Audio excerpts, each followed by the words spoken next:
Bismillah, Assalamualaikum warahmatullahi wabarakatuh.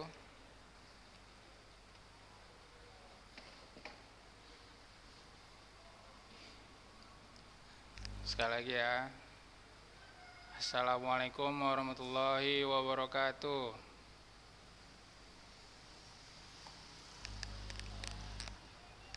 Masya Allah, gitulah ya kan. Oke, buat ananda sekalian, jazakallahu khairan kepada untuk semua yang sudah berhadir ya. Mudah-mudahan Allah mudahkan semua segala urusan antum, baik di dunia maupun di akhirat, dan juga dapat meraih cita-cita yang antum impikan, yang antum usahakan. Semoga Allah mudahkan cita-cita antum sekalian. Baik, kita lanjutkan pelajaran kita untuk berikutnya.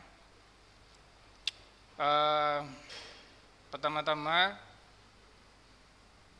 jangan lupa antum aktifkan video.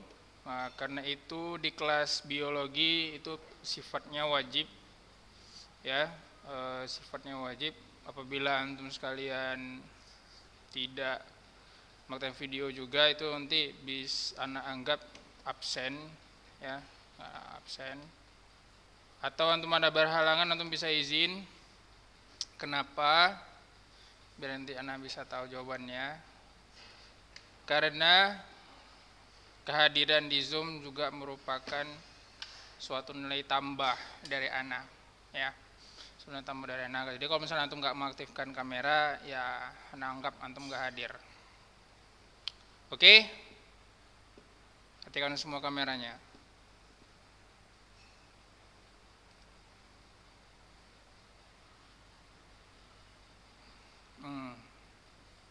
Oke Ibrahim, nggak apa-apa kan. Jadi kalau misalnya minta izin ada alasannya, nggak masalah ya. Jadi alasan syar'inya nggak masalah. Yang penting antum mendengar apa yang anda bilang dan antum perhatikan tampilan zoomnya ya. Jadi yang tidak aktif, mohon maaf nih anak absen kan ya. Oke, kita lanjut pelajarannya. Nah, hari ini kita akan membahas ini, kemarin kita udah di video rekaman ya. Ana udah membahas tentang animal vertebrata dan avertebrata, dan juga beberapa hewan tingkat rendah lainnya ya.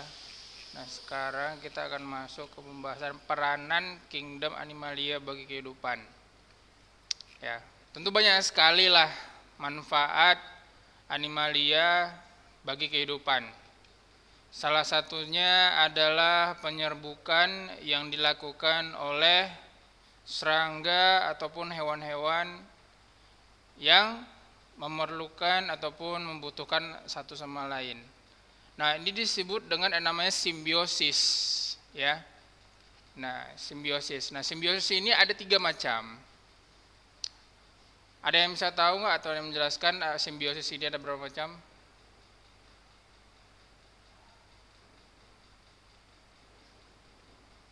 Salah satunya apa coba?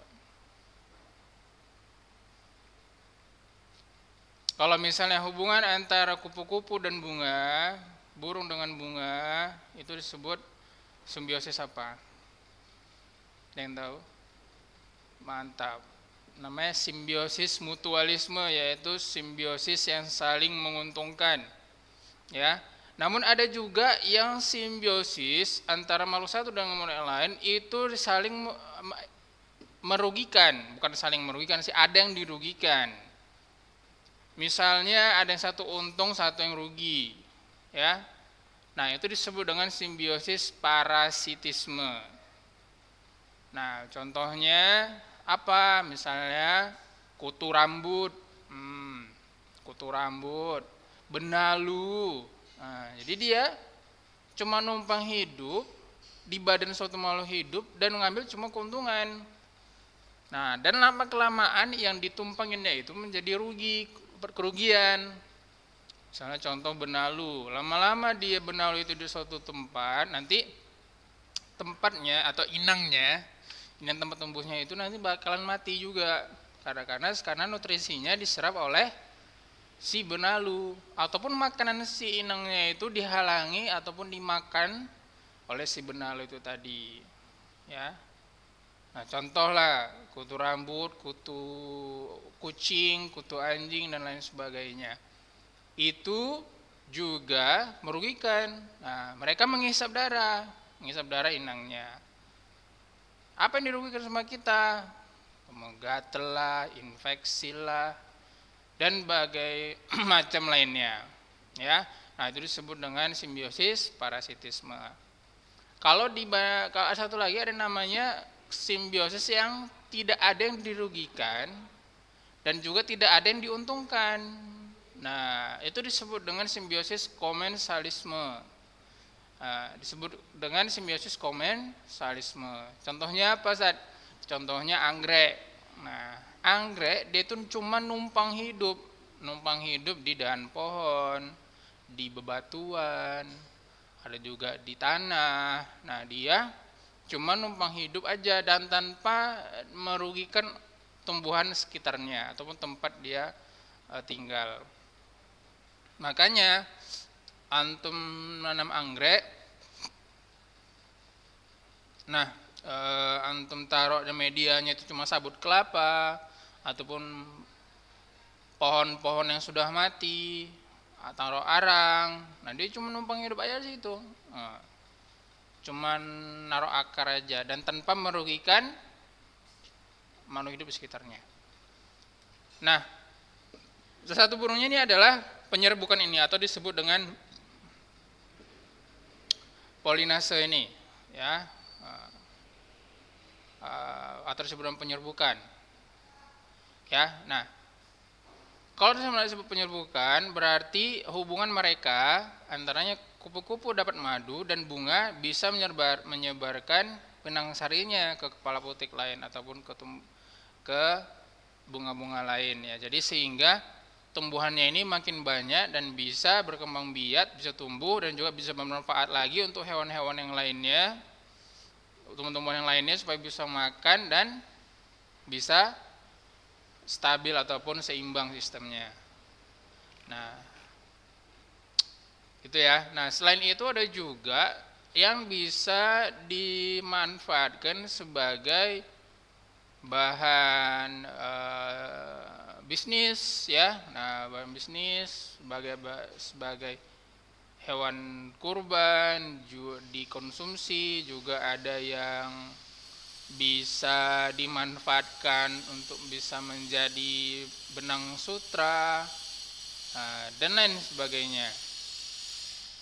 Nah, ya. Nah, ini salah contoh hewan yang merugikan. Nah, ini ada kutu nih, kutu kepala ini hewannya nih yang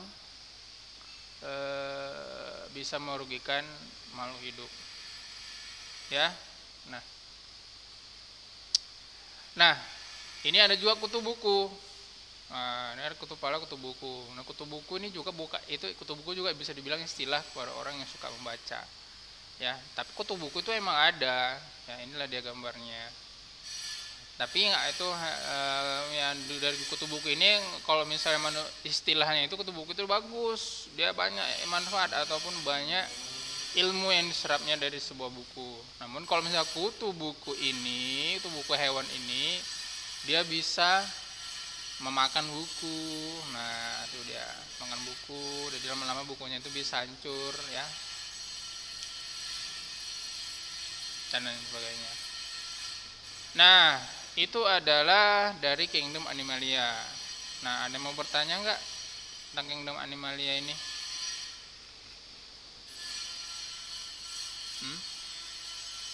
Ada mau bertanya nggak?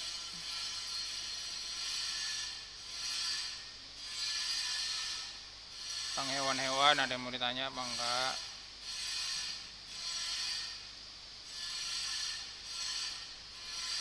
Kalau nggak ada kita lanjut Bisa?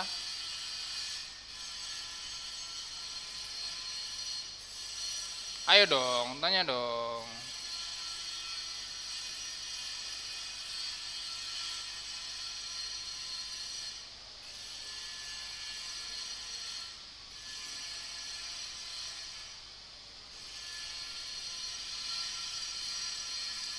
Nah, coba antum sekalian sebutkan satu hewan yang bisa bermanfaat bagi ataupun merugikan bagi manusia.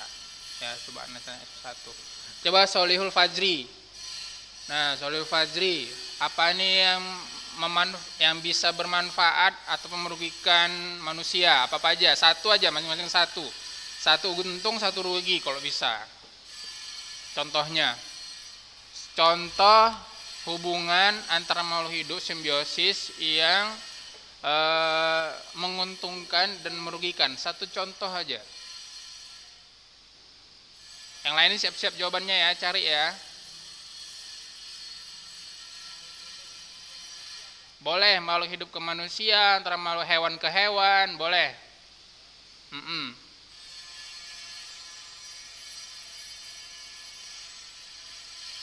Yang lain siapkan jawabannya.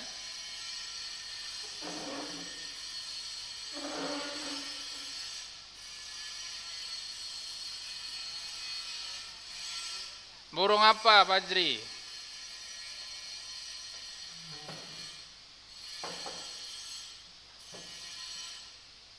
Burung apa yo? Anda tahu maksud antum? Burungnya kecil dia emang. Ya, burung apa tuh? Burung pipit. Ya, burung pipit. Kayaknya kurang tepat tuh burung pipit. Nggak bangau juga, bangau kakinya panjang. Kenari. Iya.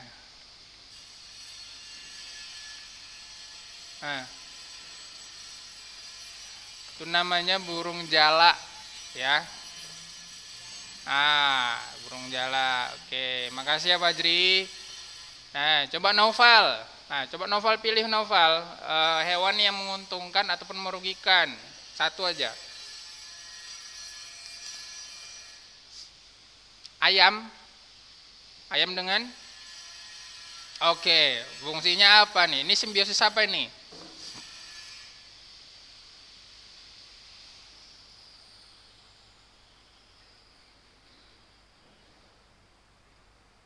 Satu lagi. Merugikan.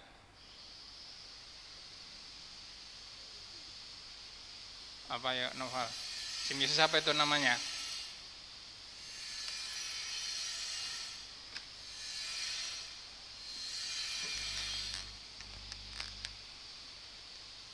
Kayaknya simbiosis parasitisme itu kayaknya.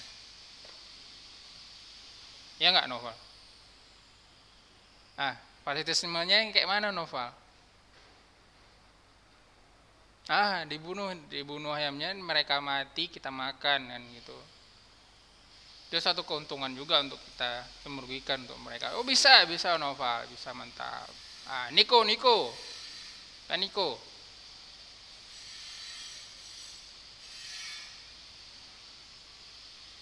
Pilih Niko hubungan ini Ibrahim Arik. Ini Ibrahim udah izin tadi, si Arik sama Solih Fajri ini anak anggap absen ya. Niko apa nih, apa contohnya Niko? Nggak dengar suara Niko.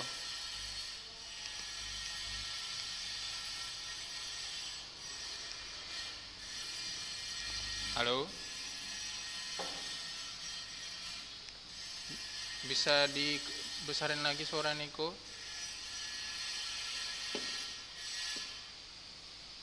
Apa? Sapi dengan cacing hati. Nah, ini simbiosis apa nih, Niko? Parasitisme. Nah, siapa yang dirugikan dan siapa diuntungkan ini?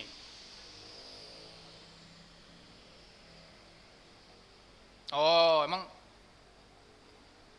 yang menguntungkan? Oh, emang sih cacingnya ini ngapain di dalam tubuh sapi?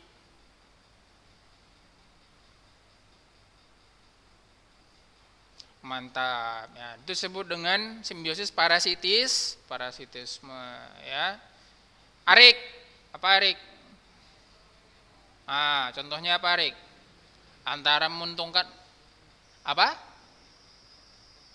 Yang lain, yang lain. Itu tadi udah Anda jelaskan itu, yang lain.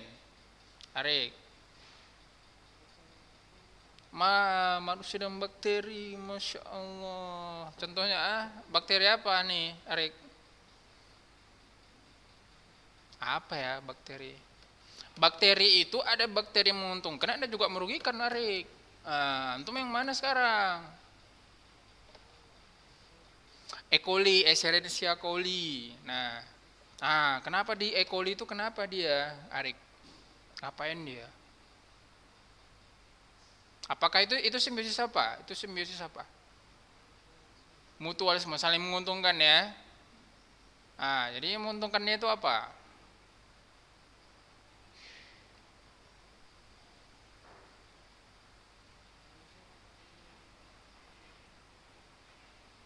Bakteri jahat. Terus kalau kalau untuk E. coli-nya, oh bisa dapat makanan ya. Oh dari situ ya. Nah, bisa. Tapi kalau misalnya kebanyakan Escherichia coli, apa yang terjadi? Apa Arik? Kalau terlalu banyak E. coli-nya, apakah kita makan sehat atau enggak? Kenapa enggak? Hmm.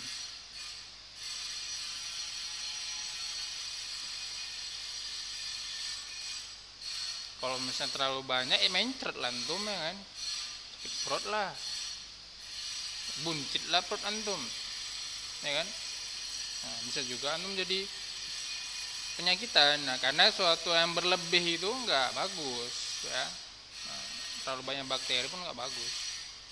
Penting juga bakteri dalam usus penting, cuma kalau terlalu banyak nggak bisa. Oke, mantap, Arik. Nah, Ibrahim. Halo Ibrahim.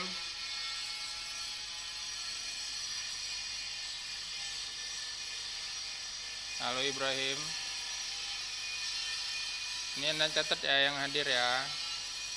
Ini Anda foto aja nih sebagai bahan penilaian Anda ya.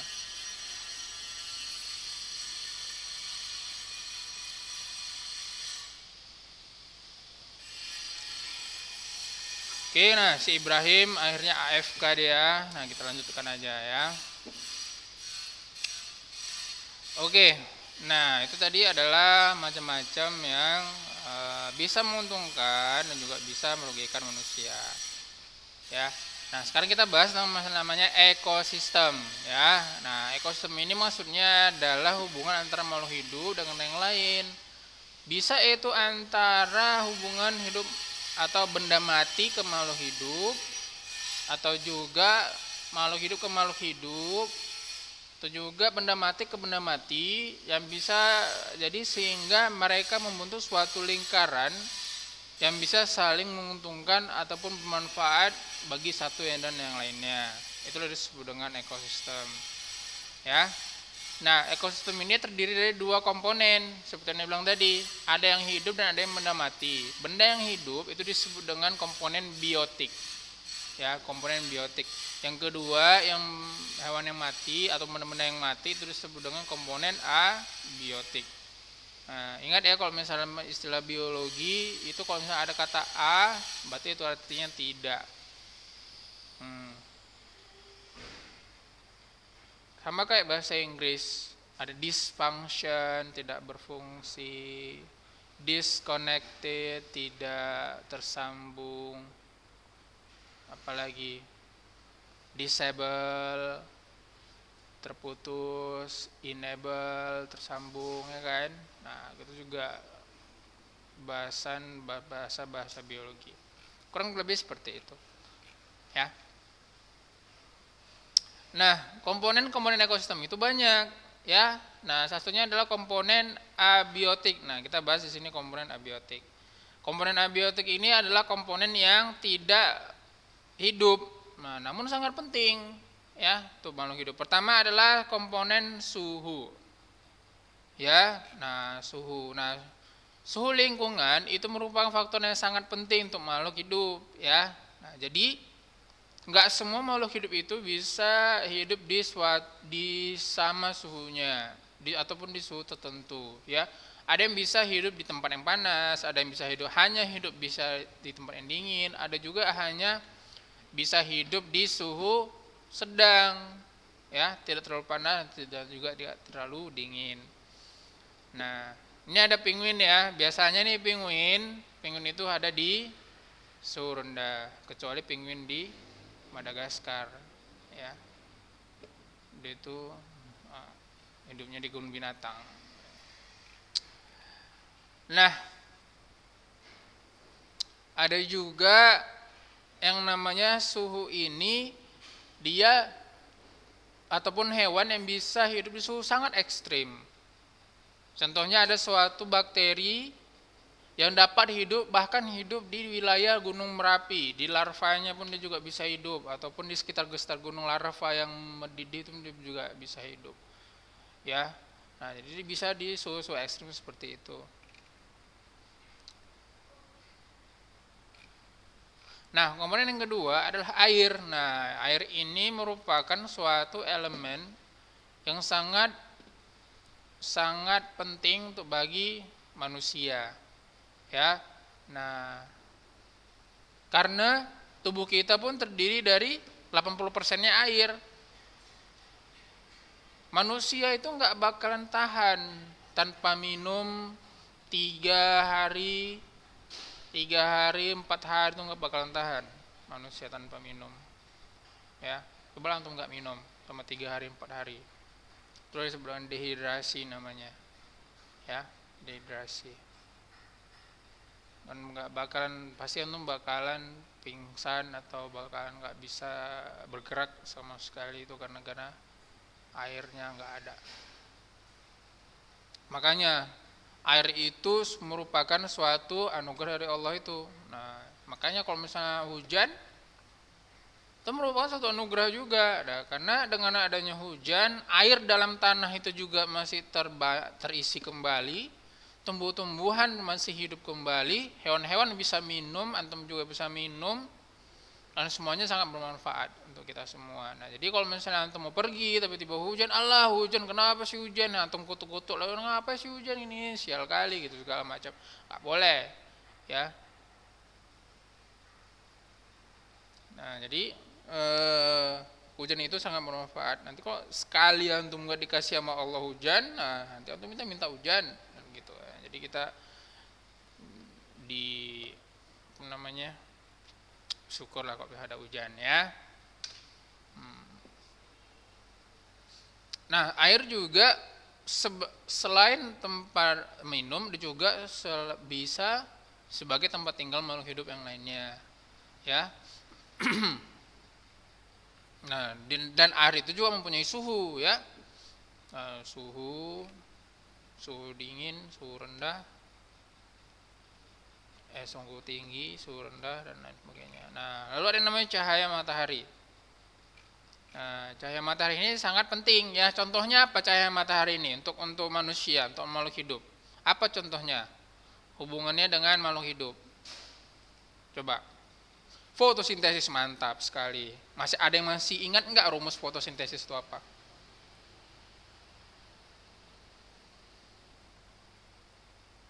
Pertama ada yang namanya CO2, ya kan? CO2 itu apa? Karbon dioksida. Lalu ditambah dengan yang namanya H2O. H2O itu apa? Betul sekali. Lalu karbon dioksida dan air melalui proses. Nah, proses di mana membutuhkan namanya cahaya matahari, ya.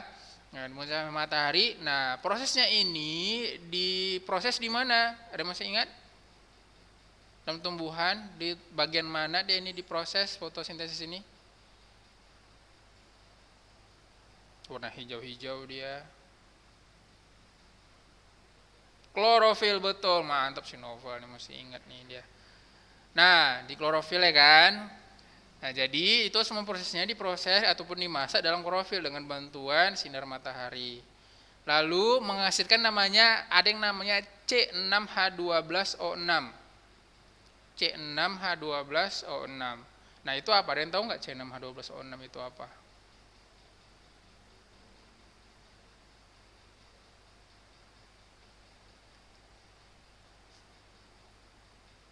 C6H12O6 apa?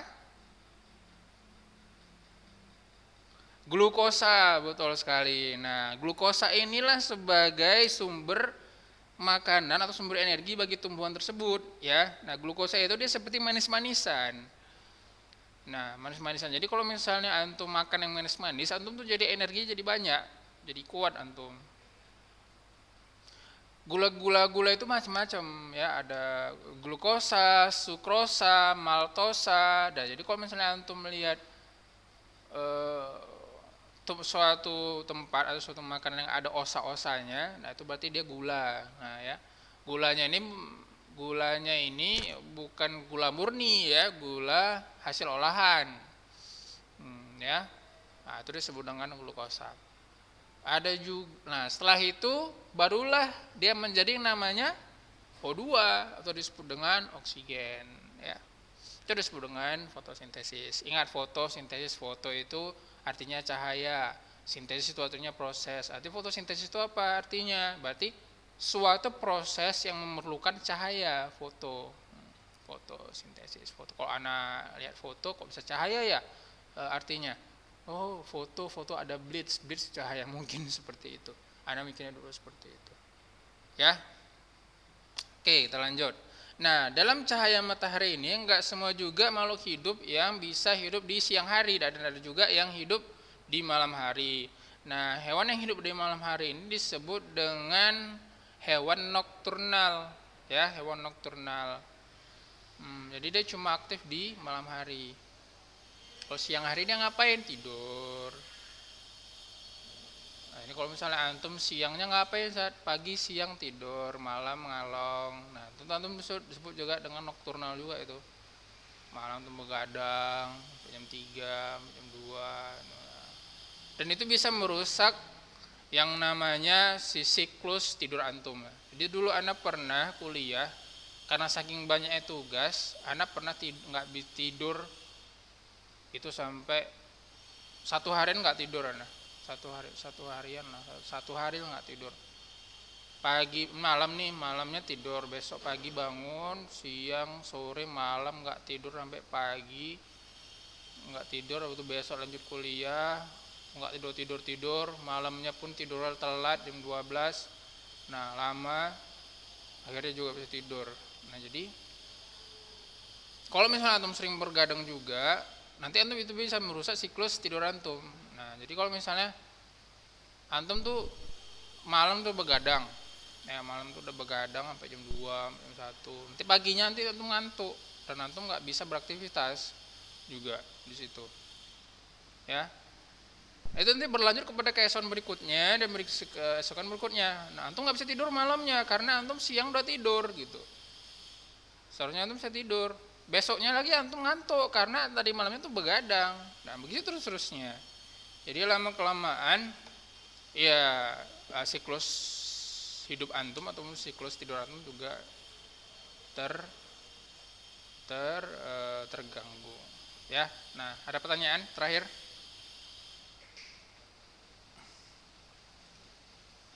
Sampai sini ya.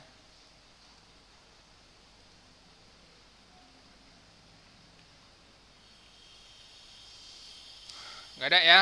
Oke, Anda anggap nggak ada, sudah selesai. Jazakallahu khairan kepada antum semua yang sudah berhadir. Nah, ada Fajri, Naufal, Arik, Ibrahim ya. Jadi jazakallahu khairan, semoga ilmunya bermanfaat dan teman-teman semua. Barakallahu fiik. Sekian untuk hari ini. Assalamualaikum warahmatullahi wabarakatuh.